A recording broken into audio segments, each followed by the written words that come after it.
देखो, सबसे पहली बात हमारी कमजोरी क्या है? हम परेशान हो जाते हैं। संसार में देखो तो परेशान, परमार्थ की तरफ देखो तो हम परेशान हो। ये हमारा आदत स्वभाव बन गया परेशान होना।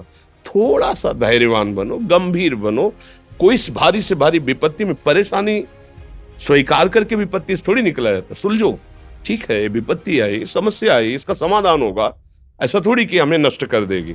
अगर अभी हमारी बड़ी हानि हो जाती है, हम कल इससे बड़ा लाभ प्राप्त कर सकते हैं। हमको एकदम बिल्कुल गंभीर रहना है, इतने कमजोर नहीं बन जाना।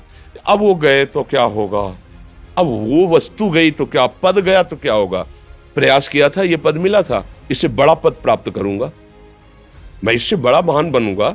ठीक है, एक बार गिर गया, गलती हो गई, दंड भोगूंगा, फिर इससे ज्यादा संयम में रहूंगा। बिल्कुल मतलब एकदम फ्रेश दिमाग रखना चाहिए।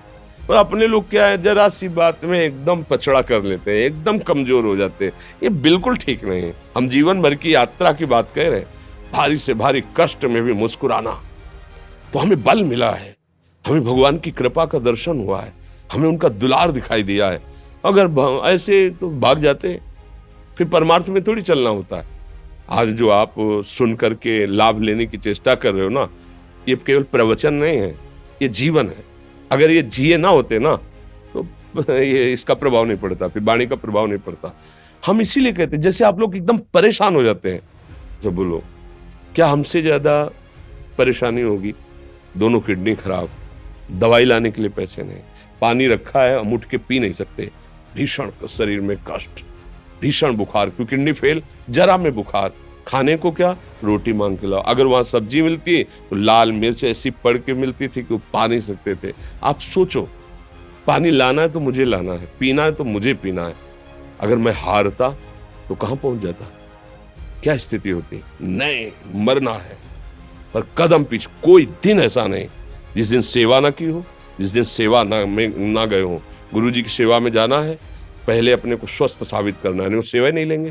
तुम बीमार हो, तुम कष्ट में हो, ऐसे उनकी दृष्टि बड़े शांत है। उनकी सेवा की, आके लेट गए, फिर हिम्मत की, अपनी श्री जी की सेवा की। मधुकरी नहीं गए, 3-3 4-4 दिन भोजन नहीं गए, पर सेवा नहीं छोड़ा, दिनचर्या नहीं छोड़ी। और उसका प्रधान कारण संयम, ब्रह्मचर्य, भगवत आश्रय, नाम जप, कभी हारने नहीं दिया। अभी भी थोड़ी देर बाद डायलिसिस शुरू होगा, हारने, आपको हारे हुए नजर आ रहे हैं। शरीर में पीड़ा है, किडनी फेल है, ऐसा तो हम स्वस्थ बैठे हैं, पीड़ा है, बार बार प्यास लगती है, थोड़ा थोड़ा पानी मिलता है, लेकिन हम आनंदित हैं, हम प्रसन्न हैं। हम लड़ाई में हारे नहीं हैं, ना हारेंगे, हम जीत चुके हैं। हम अपने मालिक के भरोसे में अपना संवाद, तो वो ये हम अपनी बड़ाई नहीं बता रहे, हम आपको बता रहे समस्या। सोचो, तुम्हारे पास तो माँ है, भाई है, बहन है, परिवार है, कोई ना कोई तो है ना। मेरा किसी ने कभी जीवन में ध्यान भी नहीं दिया। क्यों? बचपन से बाबा जी बन गए, किसी से प्यार नहीं, किसी से संबंध नहीं, कोई जानकारी नहीं, हम कहाँ हैं, वो कहाँ, किसी से कोई मतलब नहीं। अच्छा, जवान साधु कौन श्रद्धा करे? कभी गांव जाने की हिम्मत नहीं पड़ती कि रोटी मांग ले, पता नहीं लोग क्या सोचेंगे, क्या भावना कर ले। हम दरवाजे पे खड़े हैं, क्या कैसी भाव, जो हमारे सामने आकाश वृत्ति से आया यौवन अवस्था में, वही पाया, अन्यथा भूखे रह गए। जब हम हर समय अपने को विवेक के द्वारा सावधान रखे तो हम कभी निराश नहीं हुए, कभी उदास नहीं हुए, कभी ऐसा नहीं लगा कि यार हम दुखी, कभी नहीं लगा। उसी का फल है कि उस सुख का संकेत मिल गया जहां दुख की निशानी भी नहीं है। वही उसी के बच्चे हो, हम सब उसी धातु से बने हुए हैं। हम इतना क्यों परेशान हो जाते हैं? हम ये देखते हैं अपने लोग, थोड़ी बात बिगड़ गई परेशान, नहीं बिगड़ी तो बिगड़ जाने की संभावना में परेशान है। आज सुख है लेकिन कल सुख छिन जाएगा, तो हम आज के सुख में सुखी ना होकर कल के दुख की आने की संभावना में हम भयभीत हो। मतलब क्या हमारी सोच रह गई? हमको इतना बलवान बनना है कि सुख और दुख दोनों हमको छू न सके। भारी से भारी सुख की व्यवस्था है तो अहंकार नहीं, हर्षित होकर किसी का अपमान न करे कि हम धनी, हम पदाधिकारी, अमुक।